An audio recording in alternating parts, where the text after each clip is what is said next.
Welcome to Kenton's videos. Enjoy the video. In this video, I will explain how to connect Binance with NFT. First, ensure your Binance account is verified and funded. Next, navigate to the Binance NFT marketplace from your main dashboard. You will find options to explore, buy, and sell NFTs. We will cover setting up your profile and understanding the marketplace layout.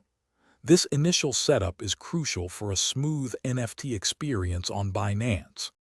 To begin, you need a fully verified Binance account. Complete your Know Your Customer, or KIC, process to unlock all features. Then, deposit funds into your spot wallet. Popular choices include BNB or Bust for NFT purchases. Always enable two-factor authentication for robust security. This protects your assets and ensures a safe trading environment on the platform. If you are finding this guide helpful, please consider subscribing and liking the video.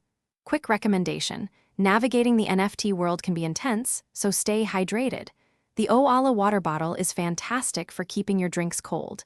You can find a link to it and other great deals in the description below. Now, let's get back to the video. Once your account is ready, head to the Binance NFT marketplace. You can easily find it through the main navigation bar. Explore diverse NFT collections, from art to gaming items. Pay close attention to listing details, including prices and auction formats. Understanding these elements helps you make informed decisions when buying or selling digital assets. Connecting an external wallet, such as MetaMask, can expand your NFT options. This process usually involves a few clicks to authorize the connection. Always be mindful of security. Only connect to trusted platforms. Double-check all transaction details before confirming any approvals. This ensures your assets remain secure across different platforms. Thanks for watching. Consider subscribing if we helped you.